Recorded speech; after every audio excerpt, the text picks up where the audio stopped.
I think the easy answer is ecotherapy is basically the practice of engaging with nature for therapeutic benefits, for healing. And it's important because we've been doing it forever as a species. There's a scientist whose name is E.O. Wilson who coined a term called biophilia, and his research basically shows that we evolved with nature, and so it makes sense that we would benefit from re-engaging in nature and connecting and aligning ourselves with the rhythms of nature. When we practice ecotherapy, we tap into a kind of primal knowing, a deeply ingrained, integrated sense of being.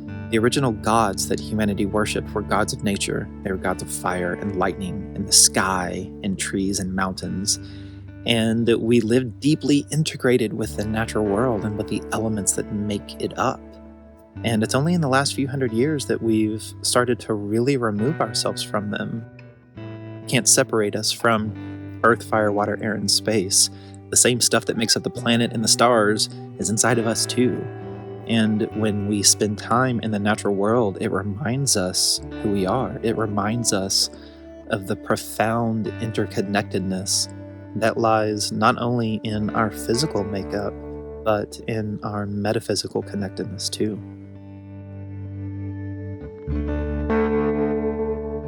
I really like the ecosystems of support, something where we recognize nature as part of our support system, as part of our community, and finding the beings in nature that are part of our ecosystem, that make us feel well, that make us feel strong and tall and grounded and alive. And just as in nature, there's ecosystems and they have all these different members within an ecosystem that makes the ecosystem flourish, and we are part of nature.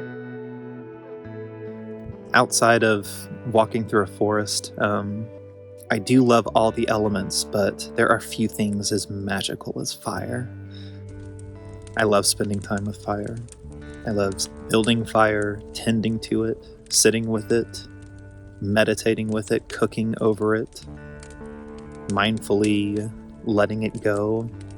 All of the aspects of fire they're magical to me, as is the element itself, and so is the mythology surrounding it. In some perspectives, we had to steal fire from heaven because it was such a gift. And so when we spend time with these elements, particularly fire, it cleanses us, it purifies us, and I feel like I've taken a mental, emotional, and physical bath after I sit next to fire.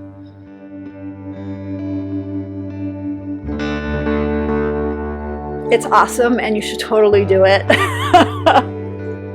Really simple practices like going outside and feeling the sun on my face just for a moment, and really having a lot of gratitude in that moment, or smelling a flower or something like that. Just tiny micro practices that you can do all throughout the day.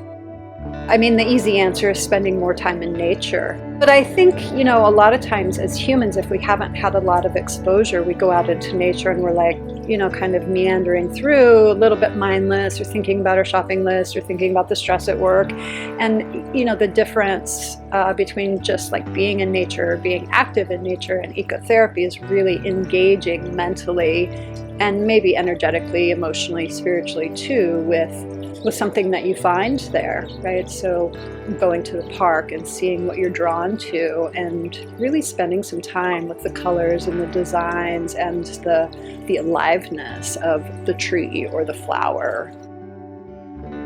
I think an amazing practice is to grow something. Get your hands in the soil, let there be dirt that gets under your fingernails, and then have the experience of taking a seed or a little baby plant and growing it and tending to it and caring for it and watching it grow and watch it go through its cycles. There's something unique that happens when we connect with beings that operate differently from us, outside of the kind of movability of animals in this kingdom. Plants are slower.